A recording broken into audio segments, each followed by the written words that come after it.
The conductor helped a woman down from the third car, and Nathan's hand stilled on the wire he had been twisting. She wore black from head to toe, the morning dress stark against her pale skin, and she moved with the careful, protective movements of a woman carrying new life. Her auburn hair was pinned neatly beneath a modest black bonnet, and even from 30 feet away, Nathan could see the exhaustion etched into her features. She carried a single carpetbag and clutched a letter in her gloved hand, looking around the platform with eyes that held both hope and desperation. Nathan set down his tools and wiped his hands on his dusty trousers. He was 26 years old, had been working the McCormick ranch since he could walk, and had seen enough of life to recognize trouble when it wore a black dress and carried everything it owned in one small bag. The woman swayed slightly, and he found his feet carrying him toward the platform before his mind had made the decision to move. "Madam," he called out, removing his hat as he approached. "You all right?" She turned to face him, and he saw that her eyes were the color of honey in sunlight, shot through with flecks of green. She was young, perhaps 22 or 23, with fine features that spoke of better days. "I am looking for the Sanders household," she said, and her voice carried the refined accent of someone educated back east. "I was told they lived on Maple Street, but I confess I do not know where that might be." Nathan's heart sank. He knew every family in Great Bend, and the Sanders family had pulled up stakes and moved to Colorado 3 months prior, when John Sanders had gotten the lung fever and the doctor had prescribed mountain air. "Madam, I am sorry to tell you this, but the Sanders family does not live here anymore. They moved west in July." The color drained from her face and she swayed again. Nathan reached out instinctively, catching her elbow to steady her. "When did you last eat?" he asked, noting the hollow look in her cheeks. "Yesterday morning," she admitted, and her hand moved protectively to her swollen belly. "I had enough money for the train ticket and a little food, but I thought I would be with family by now."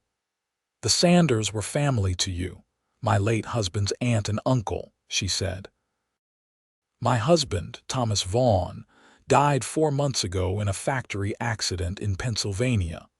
The company that employed him paid nothing, and our landlord turned me out when I could not make the rent. Mrs. Sanders wrote to me and said I could come here, that they would help me until the baby was born and I could find work." Her voice cracked on the last words, and Nathan saw tears gathering in those honey-colored eyes, though she blinked them back with fierce pride. "My name is Nathan McCormick," he said gently. "My family owns a ranch about 3 miles outside of town. We have a room, and my mother would never forgive me if I left a pregnant woman alone on the train platform with nowhere to go." She looked at him with such naked hope and fear warring in her expression that it made his chest ache. "I could not impose on strangers," she said, but her voice held no conviction. "You would be doing us a favor," Nathan said, and he found he meant it. "My mother has been lonely since my sisters married and moved to their own homes.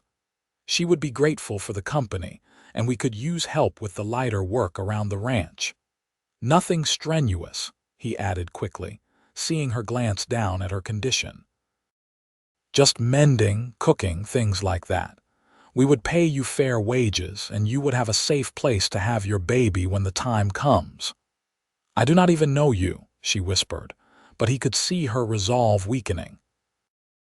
"No, madam, but you know you need help, and I am offering it with no strings attached. My mother, Catherine McCormick, is the most respectable woman in Barton County. You can ask anyone in town about our family. We are honest folk." She studied his face for a long moment, and Nathan bore the scrutiny quietly. He knew what she would see. A tall man, lean and sun-weathered from years of ranch work, with dark hair that needed cutting and gray eyes that his mother said were too serious for a young man. He had a reputation for being quiet and steady, the kind of man who finished what he started and kept his word. "My name is Olivia Vaughn," she said at last. "If your mother truly would not mind, I would be grateful for a place to stay until I can make other arrangements." "My mother will be delighted," Nathan said, and he picked up her carpet bag before she could protest. "I have the wagon right over here. It is a bit of a ride out to the ranch, but the road is decent."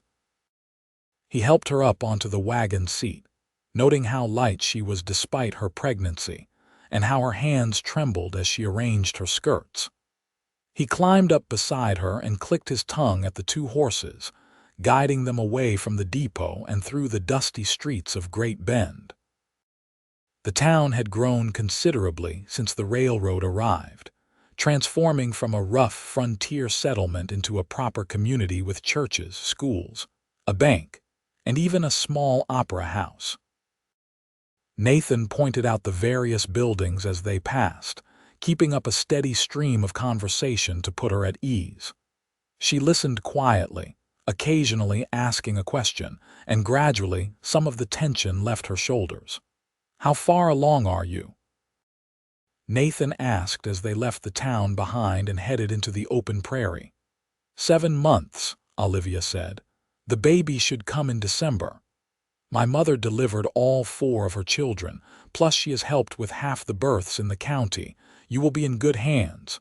You have siblings." 2 brothers and 2 sisters. Jacob runs his own spread north of here with his wife and 3 children. Emma lives in Wichita with her husband, who is a lawyer. Sarah married a shopkeeper in Dodge City, and my youngest brother, Peter, is studying to be a teacher in Topeka. It is just me and my parents on the ranch now, plus 3 hired men who live in the bunkhouse. "And you never married?" Olivia asked, then colored. "Forgive me, that was too forward." "No offense taken," Nathan said easily. "I was engaged once, about 3 years back." Her name was Margaret, and she was the prettiest girl in 3 counties. But when her father got an offer to sell his land and move to California, she wanted me to give up the ranch and go with them. I could not do it. This land has been in my family since 1870, and it means everything to me. She said I loved dirt and cattle more than I loved her, and maybe she was right. "I am sorry," Olivia said softly. Nathan shrugged. "I figure if she had been the right woman, she would have understood. My father always says that the right person will fit into your life like the missing piece of a puzzle, not ask you to tear the puzzle apart and start over." They rode in comfortable silence for a while, the wagon creaking along the rutted road while prairie grass stretched out in golden waves on either side. The autumn sun was warm, and a light breeze carried the scent of dry grass and distant cattle. Nathan found himself acutely aware of the woman beside him, the way she sat with her back straight despite her obvious exhaustion, the way her eyes scanned the horizon as though memorizing every detail of this new landscape. "Tell me about your husband," Nathan said. "If you want to, I mean." Olivia was quiet for so long he thought she would not answer, but then she spoke. "Thomas was a good man. We met at a church social in Philadelphia where I grew up.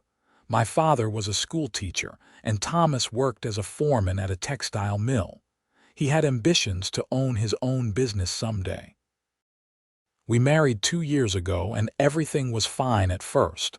But then the mill started having accidents. Poor safety conditions, machines that were not properly maintained. Thomas complained to the owners and they dismissed him. He found work at another factory, one that made agricultural equipment, but the conditions there were just as bad." Her voice caught. "A steam boiler exploded. 3 men died, including Thomas. I was 4 months pregnant and had nothing." "That is a heavy burden to carry alone," Nathan said. "I did not think I would survive it," Olivia admitted. "The grief was so complete that some days I could not get out of bed. But then I felt the baby move, and I realized I could not give up. This child deserves a chance at life, even if its father will never hold it. That baby is lucky to have a mother as strong as you." Olivia turned to look at him with surprise. "Strong? I am a charity case who had to beg for a train ticket from my church. You are a woman who lost everything and kept going anyway. That is the definition of strong." She looked away, but not before Nathan saw tears spill down her cheeks. She wiped them away quickly with her gloved hand. "I am sorry. I seem to cry at everything these days. My mother says pregnancy makes women more emotional, nothing to apologize for." They crested a small rise, and the McCormick ranch spread out before them. The main house was a sturdy two-story structure built from local limestone, with a wide porch that wrapped around 3 sides. A barn, stables, and several outbuildings dotted the property, and Nathan could see cattle grazing in the distance.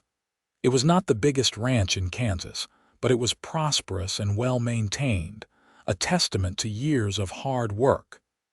"It is beautiful," Olivia said, and Nathan felt a swell of pride. "My father built that house with his own hands," Nathan said. "Took him 2 years, working every evening after he finished the day's ranch work. He wanted my mother to have a proper home, not a sod house or a cabin." As they approached, the front door opened and Catherine McCormick emerged onto the porch, wiping her hands on her apron. She was a handsome woman in her early 50s, with graying brown hair pulled back in a neat bun and sharp blue eyes that missed nothing. Her expression shifted from curiosity to concern as she took in the sight of Olivia in her morning dress. Nathan pulled the wagon to a stop and climbed down, then helped Olivia descend. "Mother, this is Mrs. Olivia Vaughn." She arrived on the train from Pennsylvania, expecting to stay with the Sanders family. Catherine's eyes widened in understanding. "Oh, you poor dear. Come inside at once. Nathan, bring her bag. Olivia, you look ready to collapse. When did you last have a proper meal?" Within minutes, Olivia found herself seated at a large kitchen table with a bowl of beef stew and fresh bread in front of her. Catherine bustled around, pouring coffee and cutting apple pie while Nathan explained the situation to his father, Douglas McCormick, who had come in from checking the cattle. Douglas was a big man with weathered features and kind eyes, and he nodded thoughtfully as Nathan spoke. "Of course she can stay," he said when Nathan finished. "We have the room and it would not be Christian to turn away someone in need." "I can work," Olivia said quickly, setting down her spoon. "I am not asking for charity. Nathan said you might need help with cooking and mending." "We will discuss all that later," Catherine said firmly. "Right now, you need to eat and rest. Nathan, prepare the guest room upstairs. Use the room that faces east, it gets the best morning light. Douglas, we will need to send someone to town tomorrow for more supplies. If Olivia is staying through the winter, we will need extra fabric for baby clothes and other necessities." Olivia's eyes filled with tears again. "You are all so kind. I do not know how to thank you." "Nonsense," Catherine said, patting her hand. "We help each other out here. That is how we survive. Now eat up and then we will get you settled." That night, lying in a clean bed with a full stomach for the first time in weeks, Olivia stared at the ceiling and tried to process the sudden turn her life had taken. She had expected to arrive in Great Bend and find the Sanders family waiting to take her in as an obligation to their dead nephew. Instead, she had found herself taken in by complete strangers who asked for nothing in return except honest work. And then there was Nathan McCormick. She could not stop thinking about the way he had looked at her on the platform, with such simple kindness in his gray eyes. The way he had spoken to her like she was a person deserving of respect, not a burden or an object of pity.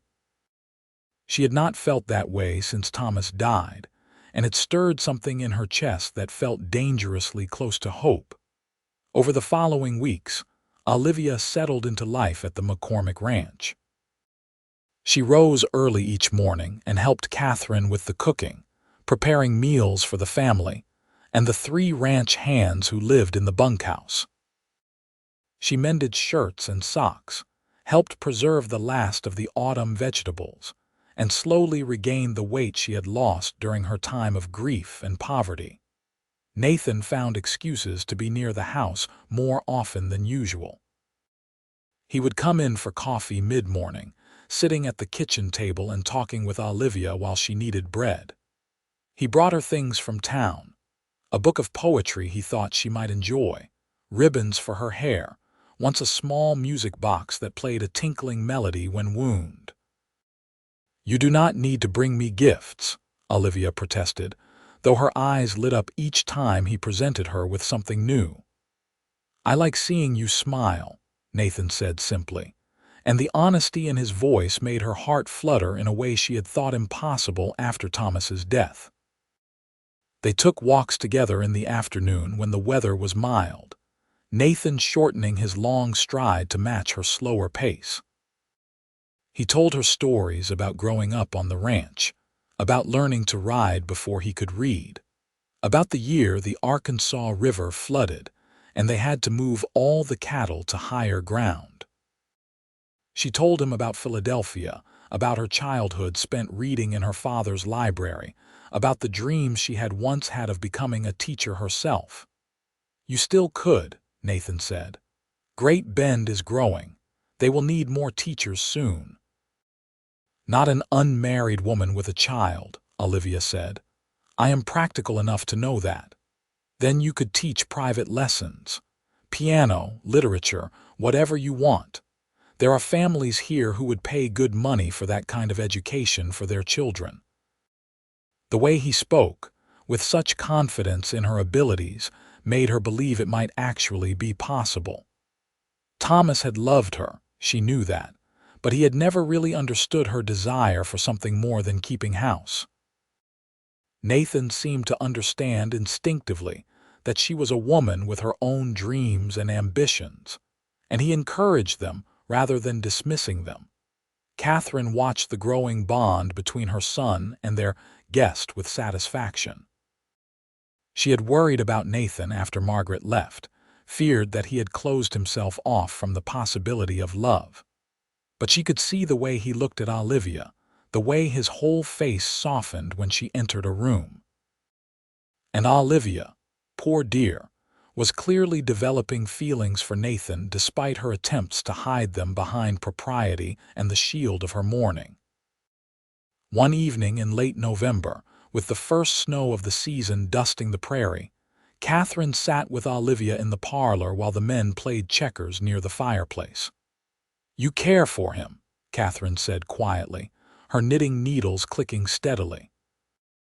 Olivia's hand stilled on the baby blanket she was embroidering. "I should not," she whispered. "It has only been 5 months since Thomas died. What kind of woman develops feelings for another man so soon? The kind who is still alive and has a heart that knows how to love," Catherine said.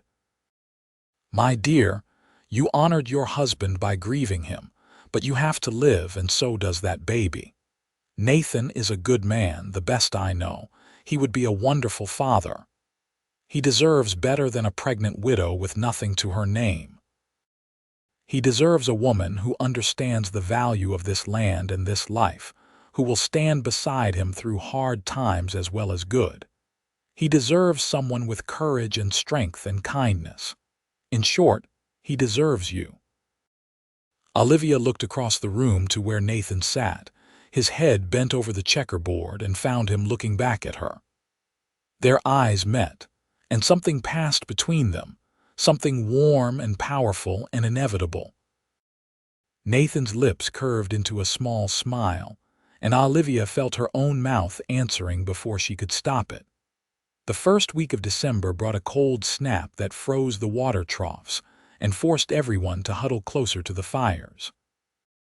Olivia felt the baby shifting lower in her belly, and Catherine confirmed that the birth would likely come within the next few weeks. They prepared the downstairs guest room as a birthing room, gathering clean linens and supplies, and Catherine sent Nathan to town to fetch the doctor and ask him to be ready when the time came. Nathan returned with Dr. Harrison, a gruff older man who had been delivering babies since before Kansas was a state. He examined Olivia and pronounced her healthy, the baby in good position. "Could be any day now," he said. "I will stay close to town. Send word when her pains start." That night, unable to sleep, Nathan sat on the front porch despite the cold and stared out at the star-filled sky. He heard the door open behind him and turned to see Olivia wrapped in a thick shawl, waddling toward him. "You should be inside," he said, rising quickly. "It is freezing out here." "I could not sleep," she said. "May I sit with you?" He pulled over another chair and helped her settle into it, then draped his coat over her shoulders for extra warmth. They sat in silence for a while, watching their breath mist in the cold air. "I am frightened," Olivia said at last. "About the birth. My mother died when I was young and I do not remember her, but I know she died giving birth to a baby brother who did not survive either. What if something goes wrong?" Nathan reached over and took her hand, holding it gently in his own. "My mother has delivered dozens of babies and Dr. Harrison is the best around. You are strong and healthy, you will be fine." "You cannot know that." "No," he admitted, "but I believe it, and I will be here no matter what happens." Olivia turned to look at him, her honey-colored eyes reflecting the starlight. "Why are you so good to me, Nathan? You owe me nothing." "Maybe I do not do it because I owe you anything," Nathan said. "Maybe I do it because I want to." "Why would you want to?" He took a deep breath, knowing this was the moment to speak or forever hold his peace. "Because from the moment I saw you step off that train, something in me recognized something in you. I know you are still grieving your husband, and I am not asking you to forget him or replace him. But I care about you, Olivia. I care about you and that baby you are carrying. And I want you to know that if you will let me, I would be honored to stand by your side and help you raise that child. I would be proud to have that baby call me father." Olivia's breath caught in her throat. "Nathan, I cannot ask you to take on another man's child. You are not asking, I am offering." He squeezed her hand gently. "I know this is sudden and I know the timing is terrible. I am not asking for an answer tonight or even this month, but I want you to know what is in my heart. I love you, Olivia. I love your strength and your kindness and the way you bite your lip when you are thinking. I love watching you sing while you cook and the way you talk about books like they are old friends. I want to marry you if you will have me. I want to build a life with you and be a father to your child." Tears streamed down Olivia's face, but for once they were not tears of grief. "I do not deserve you," she whispered. "That is where you are wrong," Nathan said. "I am the lucky one." Before Olivia could respond, a sharp pain seized her abdomen, so intense that she gasped and doubled over. Nathan was on his feet instantly, his arm around her shoulders. "What is wrong? Is it the baby?" "I think so," Olivia managed, and another pain hit, stronger than the first. "Oh God, Nathan, I think it is time." The next hours passed in a blur. Nathan carried Olivia inside and called for his mother, then rode into town at a gallop to fetch Dr. Harrison. Catherine took charge with the calm efficiency of long experience, getting Olivia into the birthing room and helping her into a clean nightgown. Douglas heated water and gathered towels, while Nathan paced the kitchen like a caged animal, terrified by every cry of pain that came from behind the closed door. "She will be fine," Douglas said, putting a hand on his son's shoulder. "Women are stronger than we give them credit for." "I told her I loved her," Nathan said. "Right before the pain started. What if those are the last words she hears from me? What if something goes wrong and she thinks I only said it because I knew she was about to give birth? Then you will live with that regret." Douglas said bluntly. But I do not think it will come to that. Your mother knows what she is doing, and that girl is tougher than she looks. Dr. Harrison arrived within the hour and disappeared into the birthing room. The cries grew louder, more anguished, and Nathan thought he would go mad from the helplessness of standing outside while Olivia suffered. He tried to pray but could not form coherent thoughts beyond "Please let her live. Please let them both live."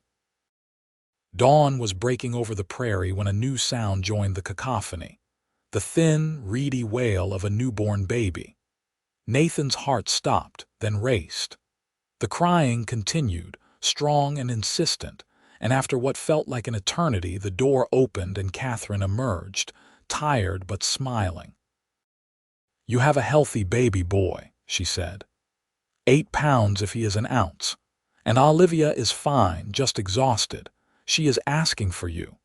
Nathan did not remember crossing the room, but suddenly he was standing in the doorway of the birthing room, looking at the most beautiful sight he had ever seen.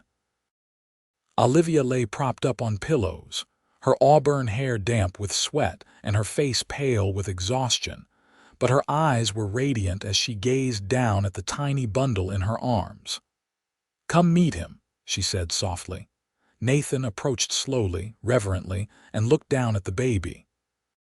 He was red-faced and wrinkled, with a shock of dark hair and tiny fists that waved in the air. As Nathan watched, the baby's eyes opened, revealing dark blue that would likely change color in the coming weeks. "He is perfect," Nathan breathed. "Would you like to hold him?" Olivia asked. "Are you sure?" In answer, she carefully transferred the baby into Nathan's arms. He had held babies before, his nieces and nephews, but this felt different. This felt momentous. The weight of this child in his arms was the weight of responsibility and promise and love. The baby made a small sound, and without thinking, Nathan bent his head and spoke softly. "Welcome to the world, little one. You have a brave, beautiful mother who loves you more than life itself. And if she will let me, I promise to be the best father I can be to you." He looked up to find Olivia watching him with such tenderness in her expression that it took his breath away. "Did you mean what you said last night?" she asked. "Or was it just the emotion of the moment?" "I meant every word," Nathan said. "I love you, Olivia Vaughn. I want to marry you and raise this boy as my own. I want to give him brothers and sisters, teach him to ride and rope and raid. I want to grow old with you on this land and know that we built something good together." "I loved Thomas," Olivia said, and Nathan nodded, understanding that she needed to say it. "I will always love him and honor his memory, but he is gone and you are here. You have shown me such kindness, such pure goodness of heart, that I cannot help but love you too. It is not the same love I had for Thomas. It is different but no less real. So yes, Nathan McCormick, I will marry you, and this child will call you father proudly, because you will earn that title every day through your actions." Nathan carefully returned the baby to Olivia's arms, then knelt beside the bed and took her hand in his. "I will spend the rest of my life making sure you never regret this decision." "I know you will," Olivia said, and she leaned forward to kiss him softly. They named the baby Thomas Nathaniel Vaughn McCormick, honoring both his blood father and the man who would raise him. The wedding took place 3 months later in March of 1886 in the small church in Great Bend. Olivia wore a dress of pale blue rather than white, a concession to her status as a widow, but she had never looked more beautiful with spring flowers in her hair and joy in her eyes.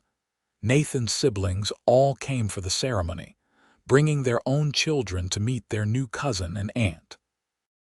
The church was packed with ranchers and townspeople who had heard the story of the pregnant widow and the cowboy who had promised to raise her child as his own. There was not a dry eye in the house when Nathan recited his vows, promising to love and cherish Olivia all the days of his life, and to be a father to Thomas in every way that mattered. After the ceremony, they held a party at the ranch that lasted well into the evening. There was music and dancing, food and drink in abundance, and the kind of joy that comes from witnessing something truly good happen in a world that often seemed too hard. Catherine held baby Thomas and beamed with pride at her new daughter-in-law and the grandson she had already claimed as her own. "You did well, my son," Douglas told Nathan as they stood together watching Olivia laugh at something Emma had said. "That is a fine woman you have married." "The finest," Nathan agreed. "I am the luckiest man in Kansas." "Luck had nothing to do with it," Douglas said. "You saw someone who needed help, and you offered it without thinking of what you would get in return. That is the measure of a man's character. Everything else followed from that first act of kindness." Life settled into a new rhythm on the McCormick ranch. Olivia took over more of the household responsibilities, working alongside Catherine to manage the cooking, cleaning, and countless other tasks required to keep a ranch running. She proved to have a natural talent for organization, implementing systems that made everything run more smoothly. She also began teaching piano lessons to the daughters of Great Bend's more prosperous families, earning money of her own that she used to buy books and supplies for a small school she dreamed of opening someday. Nathan threw himself into the ranch work with renewed vigor, driven by the need to provide for his growing family. He was up before dawn every morning, working alongside his father and the hired men to tend the cattle, repair fences, and break horses. But no matter how tired he was, he always made time in the evening to sit with Olivia and Thomas, reading aloud while she sewed or simply holding his son and marveling at how much the boy grew and changed each day. Because Thomas was his son, in every way that mattered. Nathan had been there for the boy's first smile, his first laugh, the first time he rolled over on his own. He walked the floor with Thomas during colicky nights, changed diapers without complaint, and sang lullabies in his rough cowboy's voice until the baby fell asleep against his shoulder. When Thomas said his first word at 10 months old, it was, "Da," reaching his chubby arms toward Nathan, and Nathan had to turn away to hide the tears in his eyes. "He knows who his father is," Olivia said that night as they lay in bed together, her head resting on Nathan's shoulder. "Not the man who helped create him, but the man who chose to love him." "I could not love him more if he had my blood in his veins," Nathan said, and it was the simple truth. Their first year of marriage was not without challenges. There were times when Olivia still grieved for Thomas Vaughn, particularly on what would have been their anniversary, or when some small thing reminded her of her first husband. Nathan learned to recognize the signs and give her space when she needed it, understanding that her grief did not diminish her love for him. There were also the inevitable adjustments of learning to live together, the small conflicts over money and household management, and differing opinions on everything from politics to how to season a roast. But through it all, they talked. They sat up late at night discussing their feelings, their fears, their hopes for the future. They learned to fight fair and apologize sincerely. They made each other laugh, supported each other through difficult times, and celebrated every small victory. And slowly, steadily, they built a marriage that was rock solid in its foundation. In the spring of 1887, Olivia discovered she was pregnant again. This time there was no fear or uncertainty, only joy. Nathan was beside himself with excitement, already making plans for the nursery and talking about teaching his children to ride. Catherine knitted a mountain of baby clothes, and Douglas began carving a rocking horse in his workshop. "I hope it is a girl this time," Olivia said one evening as they sat on the porch watching Thomas toddle around the yard, chasing the ranch dogs. I would love to have a daughter. Boy or girl, as long as the baby is healthy and you come through it safely, Nathan said. That is all I care about. But privately, he hoped for a girl too. A little daughter with Olivia's honey-colored eyes and quick mind. He imagined teaching her to read and ride, watching her grow into a strong, confident young woman like his sisters. The baby came in December, almost exactly 2 years after Thomas's birth. The labor was shorter this time, and Dr. Harrison pronounced it one of the easiest deliveries he had ever attended. When Nathan entered the birthing room, he found Olivia looking far less exhausted than she had after Thomas's birth, holding a tiny baby girl wrapped in a pink blanket. "Meet your daughter," Olivia said, her voice full of wonder. "I was thinking we could name her Catherine Margaret after your mother and sister." Nathan took the baby carefully, looking down at the small, perfect face. She had a dusting of auburn hair, and when her eyes opened, they were the exact shade of honey gold as Olivia's.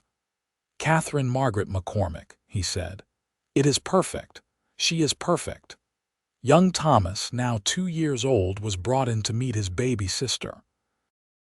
He approached cautiously, eyes wide, then reached out one chubby finger to touch her tiny hand. When the baby's fingers closed around his, Thomas looked up at Nathan with a huge smile. "Baby," he announced proudly. "That is right, buddy," Nathan said. "This is your baby sister, Katie. You are going to be the best big brother." And he was. As Katie grew, Thomas appointed himself her protector, always making sure she had her favorite toys and running to alert the adults if she cried. The bond between the two children was immediate and deep, and watching them together never failed to make Nathan's heart swell with gratitude for the unexpected family he had been given. The ranch prospered over the following years. Nathan proved to have his father's head for business, making smart decisions about when to buy and sell cattle, investing in better breeding stock, and slowly expanding their land holdings. By 1890, the McCormick Ranch was one of the most successful operations in Barton County, employing 12 men and running over 1,000 head of cattle. Olivia's little school had become a reality as well. She had converted one of the unused outbuildings into a schoolroom, and now taught 8 students, children of neighboring ranchers who wanted their sons and daughters to have an education, but lived too far from town to attend the public school daily. She taught reading, writing, arithmetic, and music, and took enormous pride in watching her students' progress. "You were right," she told Nathan one evening as they sat together after putting the children to bed. "About everything. About me being able to teach, about building a life here. I never imagined I could be this happy." "I was not right about everything," Nathan said with a smile. "I predicted Katie would have dark hair like mine, and I was completely wrong about that." Olivia laughed and snuggled closer to him on the settee. "You were right about the things that mattered." In 1891, Douglas McCormick suffered a stroke that left him partially paralyzed on his left side. It was a blow to the family, seeing the strong, vital man reduced to needing help with basic tasks. But Douglas bore it with grace, and Catherine proved to be a devoted caregiver. Nathan took over full management of the ranch, and Olivia closed her school temporarily to help care for her father-in-law. "You do not have to do this," Douglas told her one afternoon as she helped him practice walking with his cane. "You have your own children to care for." "You are family," Olivia said simply. "This is what family does." Douglas recovered much of his mobility over the following months, though he never regained full use of his left arm.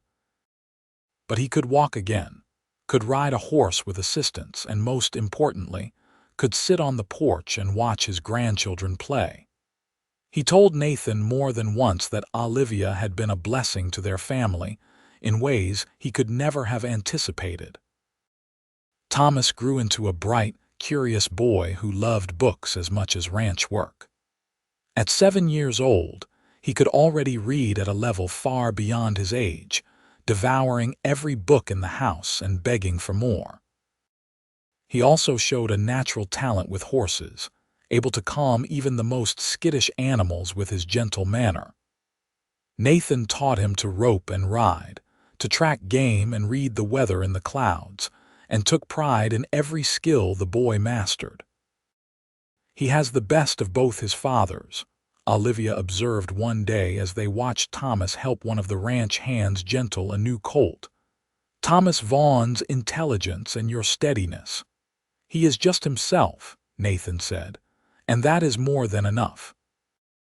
Katie, at 4 years old, was a whirlwind of energy and curiosity, constantly asking questions and getting into mischief. She followed Nathan everywhere when he was home, demanding to be taken on rides and insisting she would be a cowgirl when she grew up. She had Olivia's determination and Nathan's stubbornness, a combination that promised interesting challenges in the years to come.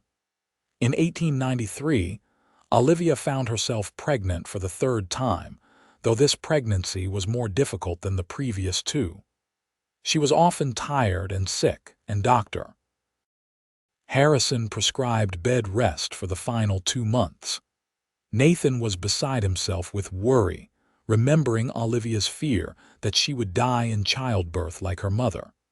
He hired extra help for the house and farm, taking on every task himself rather than risk Olivia overexerting herself. "I am not made of glass," Olivia protested from her bed, where she was going slowly mad with boredom. "Humor me," Nathan said, bringing her tea and the latest novel from the lending library. "I cannot lose you, Olivia. You and the children are my whole world." The baby came early, in late October, a month before his due date. The labor was long and frightening, with complications that had Dr. Harrison looking grim and Catherine praying under her breath. But when it was over, they had a healthy baby boy, small but with a strong cry and a head full of black hair. "He looks just like you did as a baby," Catherine told Nathan, tears streaming down her face, down to the cowlick that stands straight up. They named him Jacob Douglas McCormick, after Nathan's brother and father.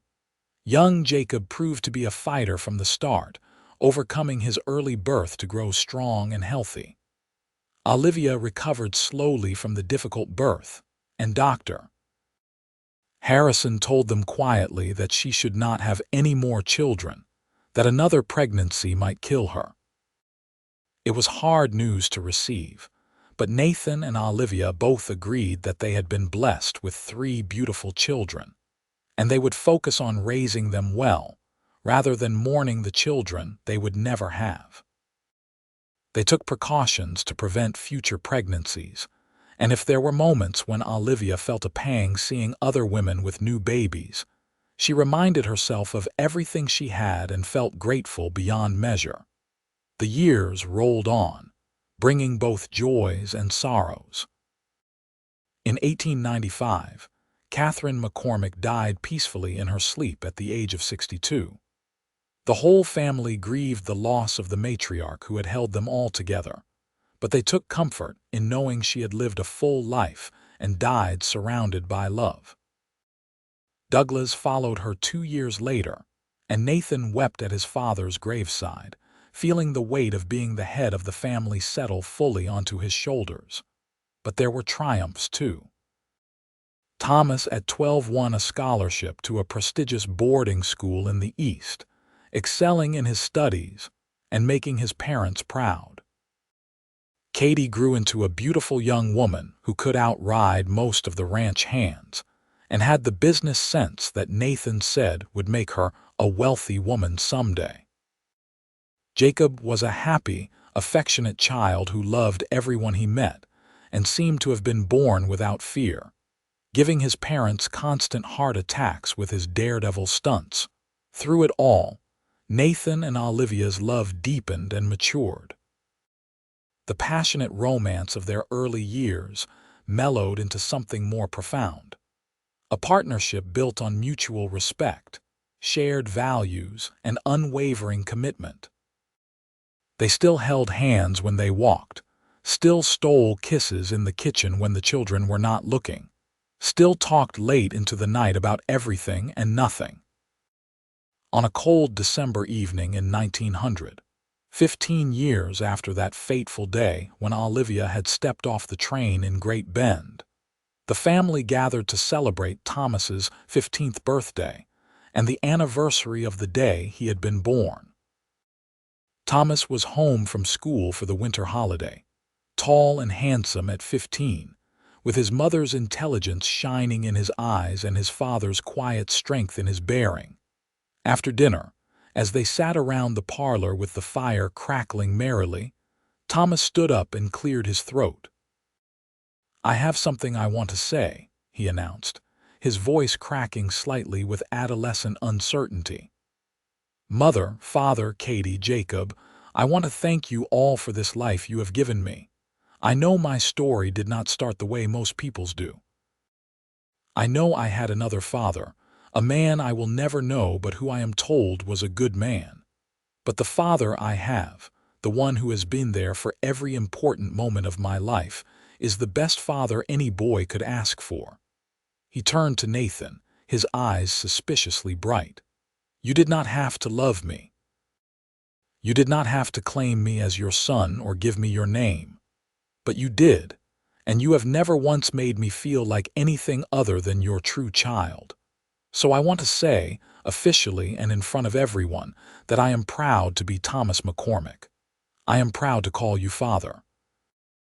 And I hope to grow up to be half the man you are." There was not a dry eye in the room. Nathan stood and pulled his oldest son into a fierce embrace, too overcome with emotion to speak. Olivia wept openly, holding Katie and Jacob close. And in that moment, the truth of their family was laid bare.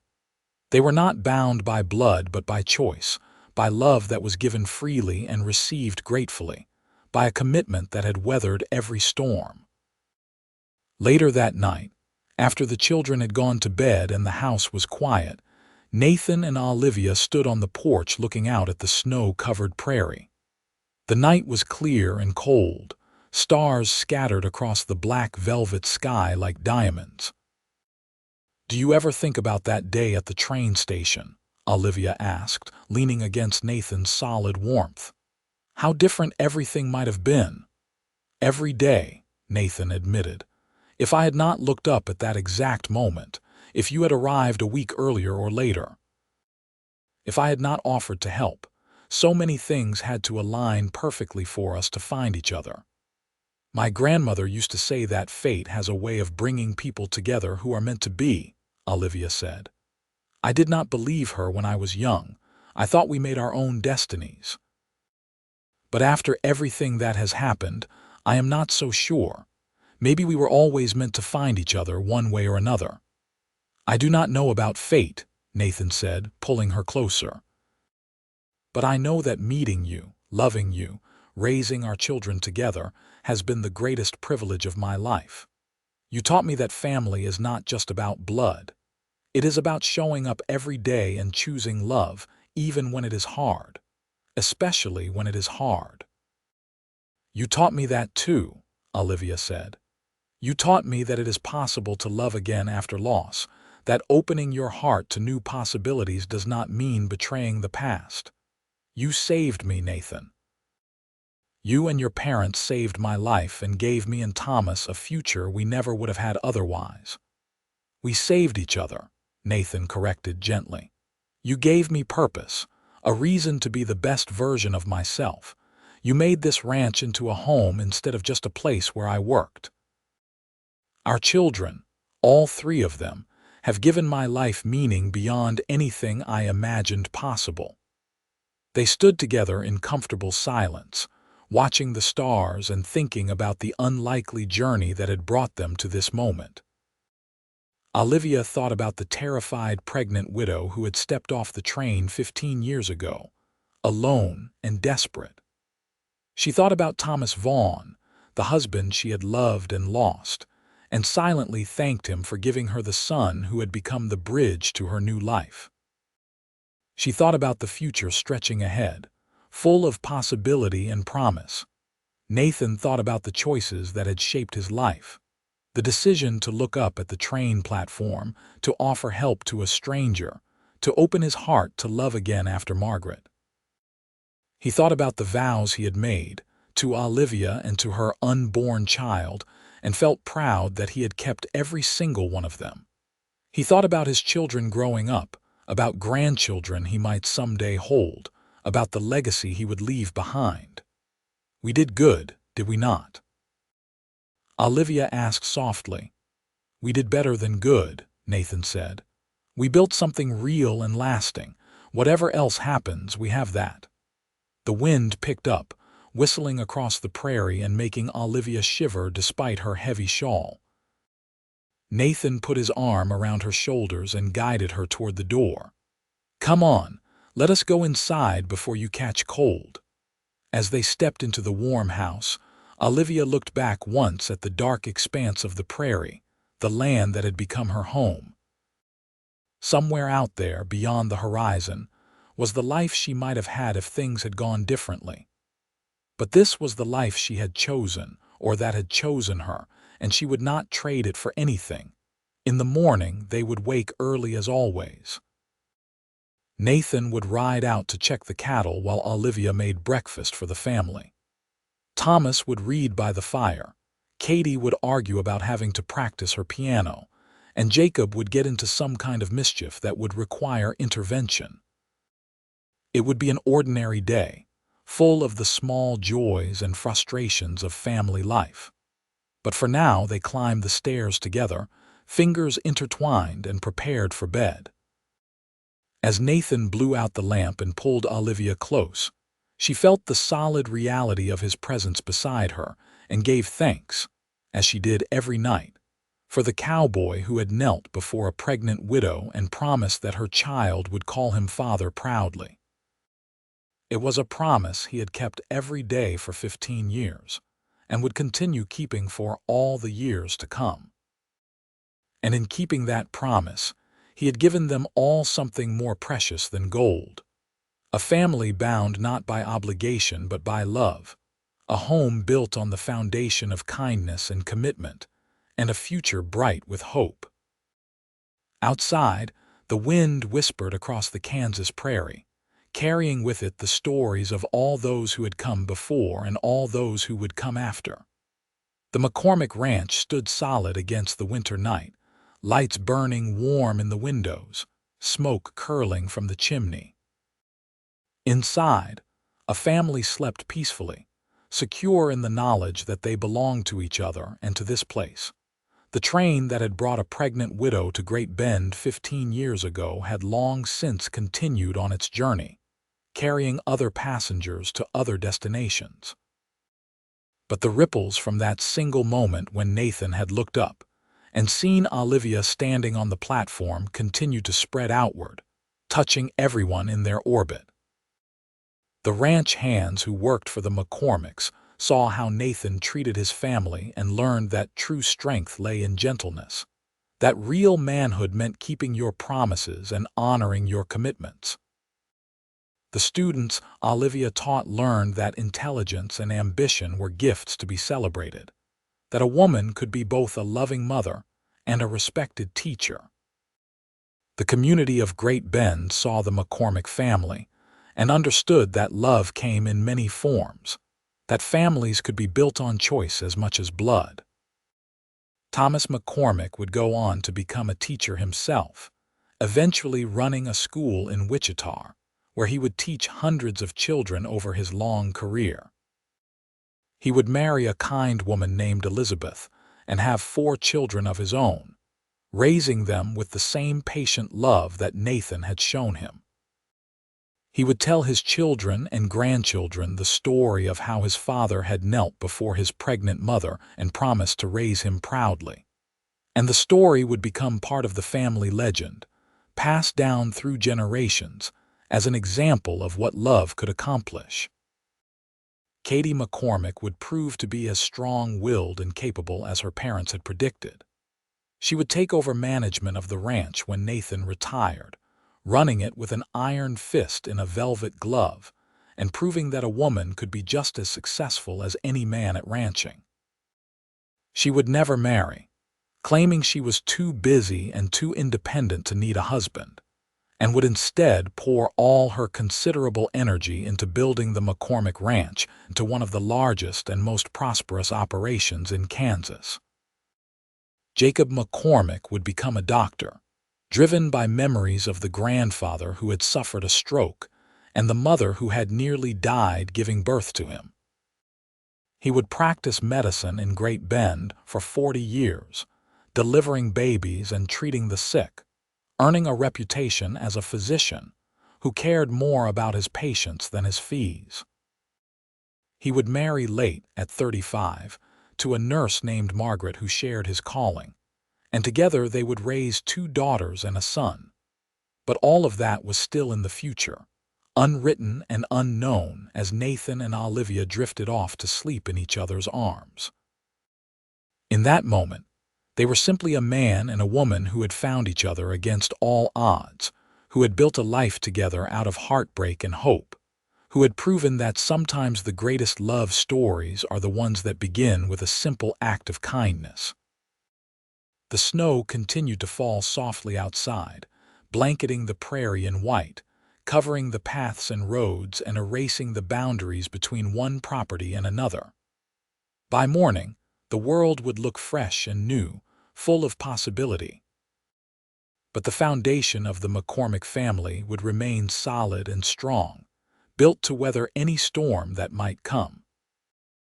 And if someone had asked Nathan, on that cold December night in 1900, whether he regretted the choice he had made 15 years ago to help a pregnant widow on a train platform, he would have laughed at the very idea.